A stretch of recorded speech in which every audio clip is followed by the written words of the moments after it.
都話淮山係個寶，用嚟四季煲湯呢少唔到。你哋選淮山嚟煲湯呢，一定要選河南焦作溫縣用蘆土種出嚟嘅鐵棍淮山藥，因為呢個淮山先係藥食同源嘅。今日燕姐呢，就同大家分享用鐵棍淮山藥煲湯嘅3個黃金搭配。如果係當造嘅話，用鮮淮山都可以噶。第一款係皮打底款，淮山20克，慈實15克，茯苓15克，蓮子15克，加2粒椰棗。出去買個新鮮嘅豬展翻嚟一齊煲。第二款係煲俾屋企啲小朋友飲嘅。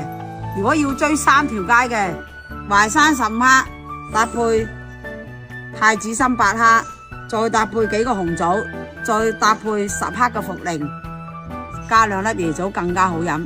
搭配啲瘦肉啊、排骨啊，小朋友追住飲。第3款入廠維修過之後呢，就覺得自己唔係以前嘅自己啦。呢個時候嚟一款溫溫嘅湯水，淮山15克，黨參15克，黃芪10克，玉竹15克，杞子8克，加5、6粒去核嘅紅棗。想要佢更加營養好飲嘅話，出去買啲瘦肉啊、排骨啊、雞啊落去煲啦。3款淮山嘅百搭靚湯，你哋學會未啊？